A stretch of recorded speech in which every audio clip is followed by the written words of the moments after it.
Hello, my name is Sharon. It is Tuesday, February 17th, 2026. I'll be reading from the New Bedford Light.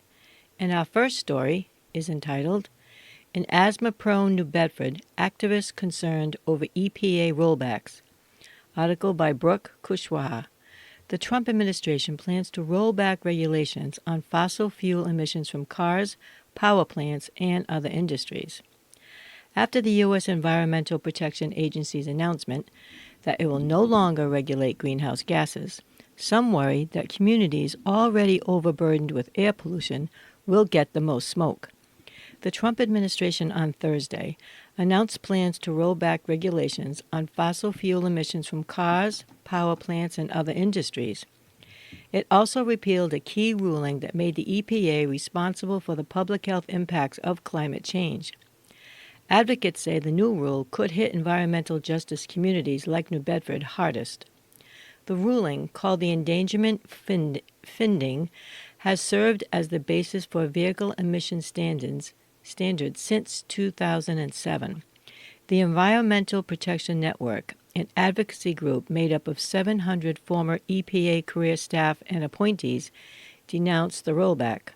Quote, "Communities across the country will bear the brunt of this decision through dirtier air, higher health costs, and increased climate harm," end quote, EPN Executive Director Michelle Roos said in a statement.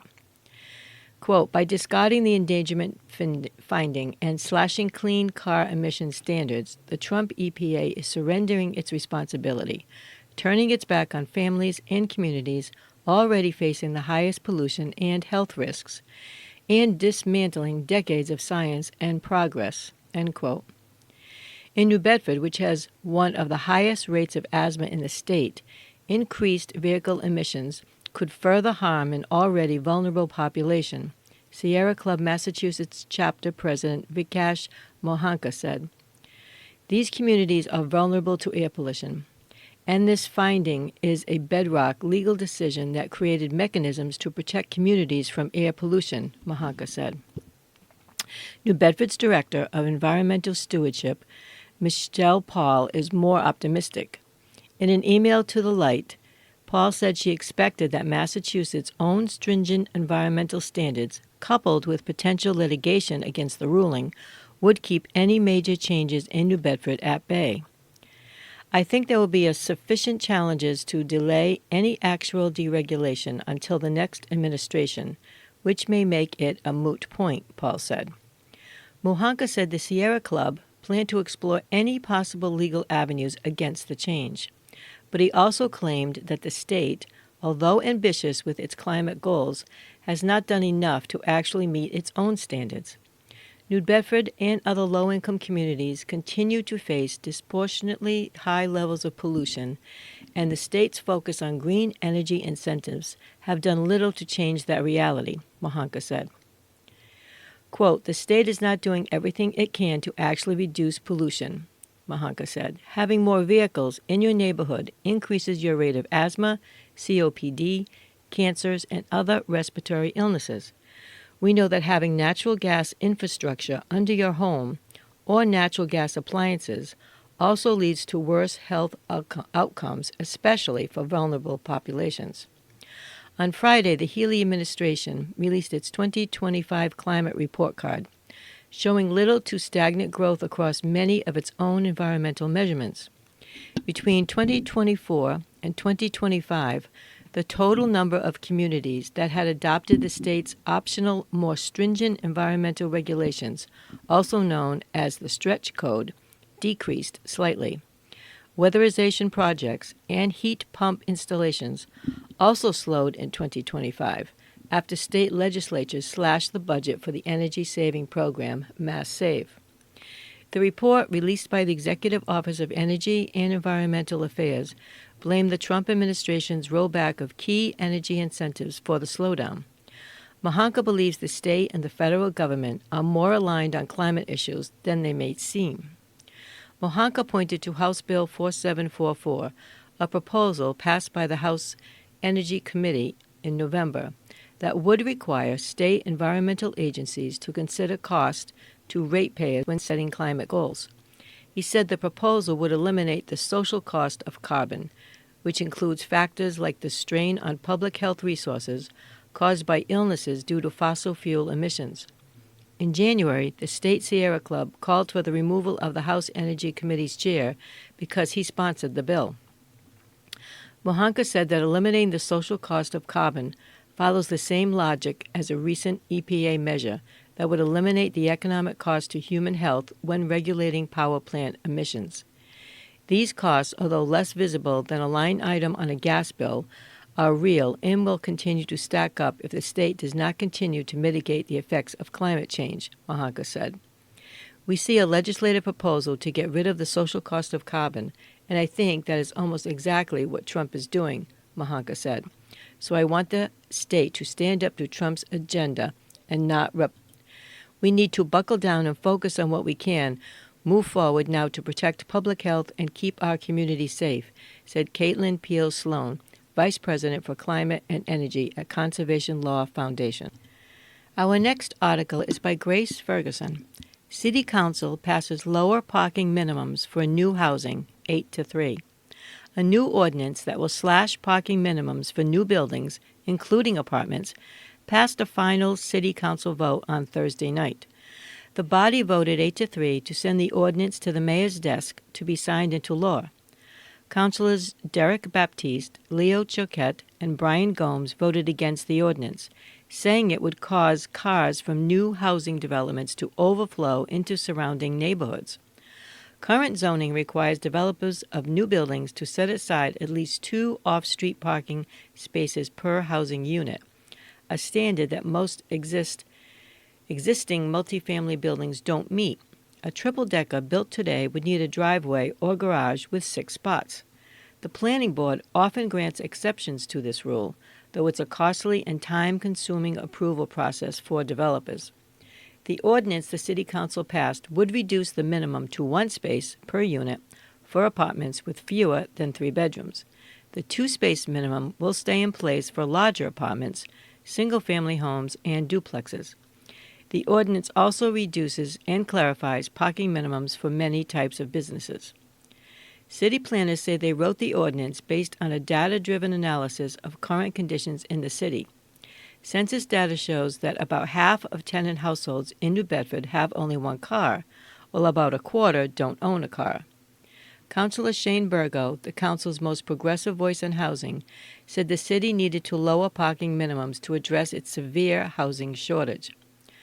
Parking is a concern. It is something we haven't seen in the past, where homes have a whole fleet of vehicles, he said. But at the same time, too, we cannot just cater to these individuals that have a fleet of vehicles and say to those people sleeping on the street, sorry, continue sleeping on the street because I need these people to have a parking space, end quote. Gomes pushed back on that. He said the developments currently being built in New Bedford weren't going to house the city's homeless or improve the quality of life in neighborhoods. This is not for the less fortunate, he said. We keep BSing that, and I can't stand it. He also said he thought the ordinance would allow developers to keep shortchanging the city. Baptiste, Choquette, and Gomes say the ordinance is unrealistic because they think apartment dwellers will bring more cars than city planners expect. Choquette, who represents the suburban Ward 1, said he supports growing the city's tax base with new development, but said that it would have been more reasonable to start by lowering the minimum to 1.5 spaces per unit instead of just 1.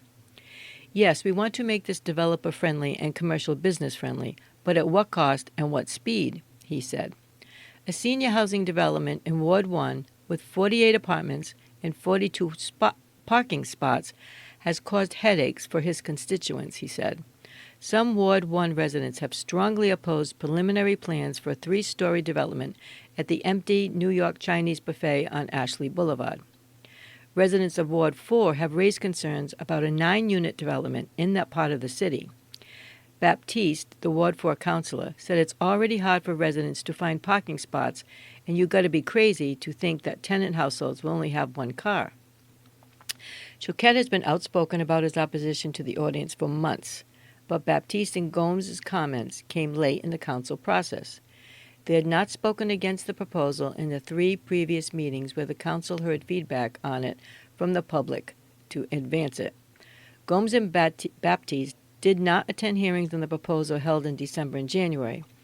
At a council meeting on January 8th, both backed Choquette in a failed motion to send the proposal back to committee for more public feedback after the Ward 1 residents came forward. The council then took its first vote on whether to advance the proposal. The motion succeeded on a voice vote rather than a roll call, so individual councilors' positions weren't recorded. Our next article is written by Kevin G. Andrade. ICE detains New Bedford worker, leaving U.S. citizen wife to care for disabled family members. A Guatemalan worker was detained by federal agents Wednesday, leaving his wife, a U.S. citizen, to care for a mother with advanced dementia and 2 toddlers, one of whom has autism. Darwin Jumil Morales, 28, was arrested as he left for work with a local contractor shortly after 8:30 a.m. One of the agents had been waiting for him since 5 a.m., according to Morales' wife, Nicolette Rand.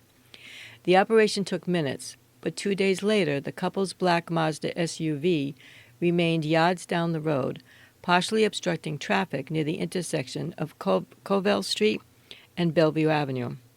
I was in shock, Rand said.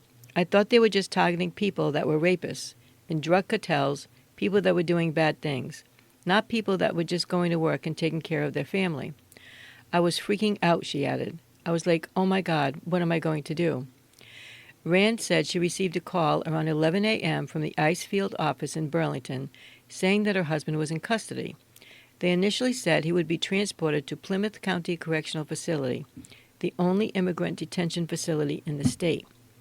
ICE eventually moved Morales to the Donald W. Wyatt Detention Facility in Central Falls, Rhode Island. Chief Judge John J. McConnell, Jr. issued a stay of transfer order late Friday afternoon, hours after Rand filed a habeas corpus petition in U.S. District Court, Rhode Island. ICE must now notify the court at least 72 hours in advance if they intend to transfer him out of Wyatt. Morales' employer declined to comment for the story. A review of Massachusetts court records by the Light found no criminal charges for either Rand or Morales since he came to the U.S. in 2019. Rand said she was unsure of his immigration status, but that the pair had been together since 2021. Rand said the couple started the process to regularize his status after their marriage in September. He didn't want to rush too much because he didn't want U.S. Citizenship and Immigration Services or people to think he was just wanted to get married for papers, Rand said. That's what he was afraid of. Rand added that she did not know his whereabouts for hours on Wednesday. They could have taken him anywhere, she said, describing the state of panic she was in at the time. There's a lot of craziness going around with ICE right now, without shooting Americans and targeting everybody, end quote. She said Morales is the household's sole breadwinner as she finishes coursework to become a certified nursing assistant. She said the approximately $6,000 he brought home monthly barely covered their $1,900 rent, necessities, and care for the couple's toddlers, Darwin, a 2-year-old, and Braylon, a 3-year-old, on the autism spectrum. He pays for basically everything, she said. Rand said Morales eventually called at 6:23 p.m. from the Wyatt Detention Facility, emotionally distressed and telling her not to worry and stay strong. He wasn't even really allowed to talk too much that time, she said. The only thing he could say to me was his number in the court and to find a lawyer. The Wyatt Detention Facility is a quasi-public facility where Jason Ning, a Chinese immigrant, died in excruciating pain after being denied treatment for advanced liver cancer in 2008. The incident resulted in the canceling of the facility's contract with ICE. Immigrant detainees returned to Wyatt in 2019, prompting protests outside the facility that resulted in the Central Falls Detention Facility Corporation, the municipal board that governs the quasi-public prison, briefly canceling its contract with ICE. That resulted in a lawsuit by bondholders in U.S. District Court, Rhode Island, that reinstated the contract, which is still in force. There were 110 ICE male detainees in the facility out of a population of 643 as of October 20. The most recent figures available in the meeting minutes of the Central Falls Detention Facility Corporation.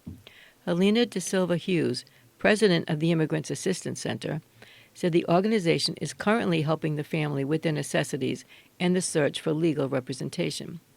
"It's such a sad situation," De Silva Hughes said in Portuguese. "It makes me want to cry." Rand grew up in Boston and moved to New Bedford with Morales in 2024 to be closer to her parents. Her father, a U.S. Navy veteran, was dying of cancer at the time. She said her husband's arrest is causing distress for the family. She said that neither she nor Morales have family in the area that can help. In addition to her two children, she also cares for her 67-year-old mother who has advanced dementia. "I have to feed her, I have to bathe her. She'll get lost going to the bathroom," Rand said. "Some days she'll be fine, and some days she'll think that it's years ago and said, 'Where's my checkbook? I have to go to work.'" Rand said she still has about a month to finish her coursework and take the test to become a CNA. She said ICE still has the keys to their only vehicle and told her to pick them up in Burlington. But without a license and no means to undertake the 75-mile drive, it's just another problem to solve in an uncertain situation. And now, with Morales' arrest, De Silva Hughes said she fears that ICE has returned to New Bedford streets. "They never left. They've just been quiet about it," she said. "But I think we're going to see chaos once again." Our next article is written by Kevin G. Andrade. Retired New Bedford firefighter goes to trial on April 7th. A retired New Bedford firefighter with a long history of arrest faces a jury trial April 7th over a bar fight in Fairhaven last year. New Bedford District Court Judge Joseph P. Harrington, Jr. set the trial date Friday on a disorderly conduct charge against Manuel Mata, Jr. Prosecutors offered to resolve the case for a guilty plea and a $150 fine. Mota declined. "The Commonwealth is not going to dismiss the case," Harrington said when Mota declined, "so the case is going to trial." The Fairhaven arrest was Mota's 8th since 2000. He pleaded guilty in November in Quincy District Court to one count of disorderly conduct and was fined $100 related to an incident in a restaurant in Quincy in December 2024. The maximum penalty for a first offense of disorderly conduct is a $150 fine, but second and subsequent disorderly conduct offenses can be punishable by up to 6 months in jail, a $200 fine, or both. Mota declined to comment to a lighter reporter after the hearing. The Bristol County District's Attorney Office did not immediately respond to requests for comment. A police report about Mota's January arrest on the disorderly conduct charge in Fairhaven indicates that the then firefighter was involved in a bar fight and repeatedly used racial slurs to demean arresting officers of the Fairhaven Police Department. Prosecutors handed Mata dashcam video from the incident in court Friday. Prosecutors said they plan to call 2 police officers and a bartender to the stand at the trial. Mota said he planned to call 2 witnesses at the trial, but that he did not have their names, addresses, or date of birth as required by procedure. The moment annoyed Harrington, who gave both parties until February 27th to provide full discovery of evidence and witnesses. He then turned to Mata. "You are representing yourself," he said, "and you will be held to the standards of any attorney moving forward." End quote. In the previous 7 cases, Mata has not faced discipline beyond a $200 fine or a 45-day loss of license. Mata returned from the New Bedford Fire Department with a full pension this past June, hours before a scheduled termination hearing. He had been placed on administrative leave in February. In March, a New Bedford Light investigation found that he had been arrested at least 8 times. Past arrests have been on charges of assault and battery, leaving the scene of property damage, resisting arrest, negligent operation of a motor vehicle, operating under the influence, trespassing, disturbing the peace, and disorderly conduct. Our next article is written by Kevin G. Andrade. Repatriation, a completion of the circle of life for Maya culture. On his face and in his silence, Antonio Collage Almos carried the weight of the world as he visited a nutrition store on Acushnet Avenue. For the day, it was briefly turned into a memorial for his wife, Nicolasa Ventura Collage, 33, who died after a driver in an SUV hit her as she left a church service on the eve early in the morning on January 1st. The Bristol County District Attorney's Office said they are pressing charges against a 16-year-old Dartmouth resident in relation to the collision. Hundreds had gathered to buy plates of carne asada, rice, tortillas, and salad to raise money for Collage's funeral expenses. "She's still at the mortuary," Olmos told The Light in Spanish at the time. "We don't know when we'll be able to send her back." The primary goal of the fundraiser was to raise what could be up to $12,000 necessary to repatriate Collage's remains to Guatemala. Though it may be cheaper to bury her remains in the U.S., it is of the utmost importance to the culture and beliefs of the Quiche community. "To many people, the Guatemalan nation-state is an abstraction and their real connection is with their place of birth," said Lisa Maya Konya, an anthropologist at the University of Massachusetts Dartmouth, who works with Quiche community. "This is where the spirits of their ancestors are. You want to go back and kind of complete the cycle so your body will not be at rest until it remains to the place it began." Quote, "Your spirit needs to be where there are other spirits that are part of its trajectory." End quote. Patrick Saunders grew up in the Saunders-Dwyer Funeral Homes founded by his grandfather in 1967. He took over the business as funeral director in 2015. "It's the process of reuniting someone with their homeland," Saunders said. "It's not extremely common, but we get them once or twice a year." "The process is pretty straightforward," he said. "Much of it involves the standard funeral costs, but the price climbs when it comes to paying an estimated $2,000 for air cargo fare. The flight may be on a typical airliner, but there are added steps required, including an air tray to contain the hermetically sealed metal casket that holds the actual casket with the body. While there is no legal requirement that the body be embalmed beforehand, airline policies generally do require it." Saunders said his family's funeral business started to do repatriations in the 1990s, about the time that the city's Guatemalan community started to grow. "Thankfully, I didn't have to start doing it, but I know my father and uncle had to figure out what we have to do in the process," he said. "I remember when I was 17 or 18, I'd have to bring the passport to the Guatemalan consulate to have them canceled. Now the process of filling out the proper custom forms, canceling passports with the Guatemalan government, and arranging transport of the remains had become a solemn choreography for the business, right up to the last step when the body is transferred to a funeral official in Guatemala City. Either a receiving funeral home there picks up the body or the family does, and they have to pay a customs fee in Guatemala," Saunders said. "And we found that if the funeral home paid it, it was less than if the family themselves did. All in all, the process generally costs around $9,000, Saunders said. He estimated that he has done about 15 such repatriations, with the vast majority of those to Guatemala. "For Portuguese, it's not common that you send someone to Portugal," he said. "Cape Verdeans, it's not common either. A lot of the time, our Portuguese and Cape Verdean families have a longer time in the U.S. Like anything else, there are different cultures," he said, "and different customs and religious practices. The impetus for repatriation has its roots in Mayan spirituality, culture, and social structure before the Spanish conquest of the region in the 16th and 17th centuries, according to Nar. This is not, I think, unique to the Maya community, but it's true to some indigenous communities and a lot of indigenous communities in Latin America," she said. "It goes back to a deeply rooted cultural belief system." Over the centuries, first under Catholicism and then under Protestant evangelicalism, authorities actively suppressed many traditional practices. Others fell by the wayside as Christianity took root. In the 1980s, as genocide made indigeneity itself dangerous, evangelicalism took over under the military rule of General Efrain Rios Montt.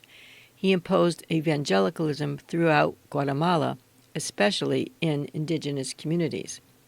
But some traditions refused to die, including the belief in the soul's need for closure after death. The Christian religions have been hostile to traditional belief, Knorr said, but a lot of those beliefs have remained impervious.